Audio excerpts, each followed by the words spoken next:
فرماتے ہیں ایک مچھلی اللہ تعالیٰ نے دریا کے کنارے بھیجی. فرماتے ہیں وہ تھی تو مچھلی پر پہاڑ جتنی تھی. بخاری میں لفظ ہیں, حضرت جابر ابن عبداللہ رضی اللہ تعالیٰ عنہ فرماتے ہیں 300 آدمی 18 دن تک اس مچھلی کو کھاتے رہے, مچھلی ختم ہی نہیں ہوئی. مچھلیاں نہیں, مچھلی. کہتے ہیں 18 دن 300 بندہ کھاتا رہا, مچھلی ختم ہی نہیں ہوئی. اور فرماتے ہیں کہ اس کی ہڈی نکال کے, کانٹا کہیں گے آپ اپنی زبان میں, کہتے ہیں وہ نکال کے نا تو اس کو کھڑا کیا نا جب, تو اونٹ کجاوے سمیت اس کے بیچ سے گزر جاتا تھا. 2 اس کے کانٹے جوڑے.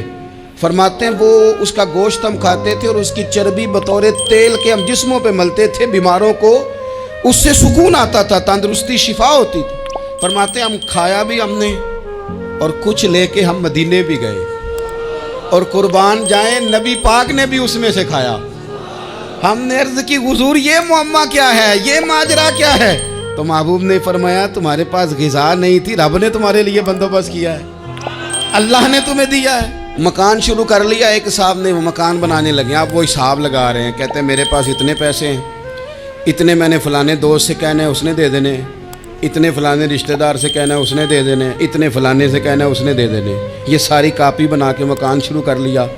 جو روز کہتا تھا نا کوئی حکم ہو جاتے 10 ہی, سب سے پہلے اس کو کہا میاں پیسے چاہیے دین. وہ کہندا ہو کل ہی منڈا ٹوریا ہے, کہتے تو پرسوں 10 داتے لب جانے سن. میں آپ کو اپنے تجربے کی بات بتا رہا ہوں. جن لوگوں کا خیال ہوتا ہے نا کہ آپ سٹارٹ کریں فلانا کام, ہم آپ کے ساتھ ہیں, اللہ کا ہی کوئی نظام ہے, وہ بالکل بھی نہیں ساتھ ہوتے. لیکن ایسا نہیں ہے کہ کوئی ساتھ نہیں ہوتا. اللہ تعالیٰ بڑے اسباب پیدا کرتا ہے, وہاں سے دیتا ہے جہاں سے گمان بھی. ہمارا یہ ذہن بن جاتا ہے ہم ساری اپنے حساب سے چلتے ہیں, اتنے رشتہ داروں سے, اتنے کون آپ کے ساتھ چلے گا, سوال ہی نہیں پیدا ہوتا. یہ سارے کام چھوڑ کے سب سے پہلے 2 رکعتیں پڑھو, اپنے رب کی بارگاہ میں, رسول کائنات کی بارگاہ میں گزارشات اور استغاثے پیش کرو, وہاں سے خیر طلب کرو. دنیا دار کیا دیں گے, کیا دے سکتے ہیں, کیا حیثیت ہوتی ہے کسی. اللہ کہتا ہے وہاں سے دوں گا. تو جو اللہ مال دے وہ لینا چاہیے کہ رشتہ داروں کا مال دیکھنا چاہیے؟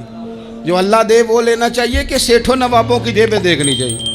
جو اللہ دے وہ قبول کرنا چاہیے یا دیکھنا چاہیے کون سا آدمی کہاں پہنچ گیا؟ چھوڑو, اپنی مٹی پہ چلنے کا سلیقہ سیکھو. کسی کے سنگ مرمر پہ چلو گے تو پھسل جاؤ گے, پھسل جا. اس پر ایک اور بات عرض کر دوں, صحیح بخاری سے, مسلم سے ایک اور بات. کچھ چیزیں ایسی ہیں جن سے اللہ کی مدد آتی ہے, مدد ملتی ہے. ایک چیز ان میں سے ایسی ہے جس سے بہت مدد نازل ہوتی, وہ ہے کہ جب رب آپ کو دے نا تو پھر آپ بھی اس کے رستے میں دیں, پھر مدد آتی ہے, پھر اور آتا ہے. بخاری مسلم میں حدیث ہے, یہ زیادہ ہی توجہ طلب امر ہے, اس پر آپ غور کریں گے.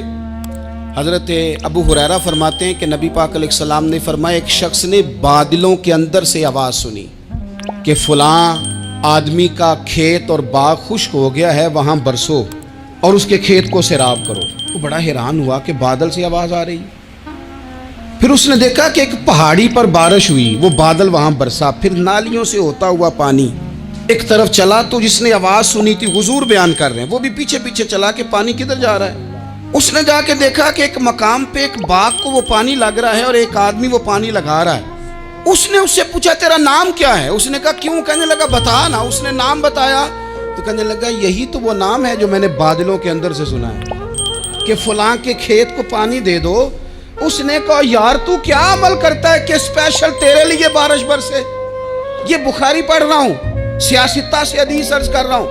اس سے پوچھا تو کیا کام کرتا ہے کہ جناب اللہ تبارک و تعالیٰ کا حکم کرم آیا کہ خاص تیرے لیے پانی برسے اور تیرے کھیت کو سیراب کرے. تو اس نے کہا چھوٹا ذمہ دار ہوں, پر جب فصل اگتی ہے تو 3 حصے کرتا ہوں.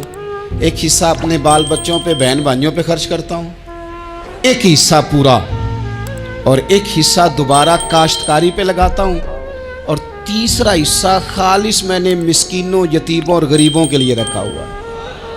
وہ جو تیسرا حصہ, اللہ کرے آپ سمجھیں, وہ رب کے بندوں پہ تیسرا حصہ خرچ کرتا ہے نا, تو کریم مالک نے فرمایا جہاں سے غریب کا حصہ جاتا ہے وہ کھیت خشک نہیں رہنا چاہیے، وہ جہاں سے مسکین روٹی کھاتے ہیں وہ خشک نہ رہے، جہاں سے یتیموں کو کچھ آتا ہے کہیں اس کی فصل رہ نہ جائے۔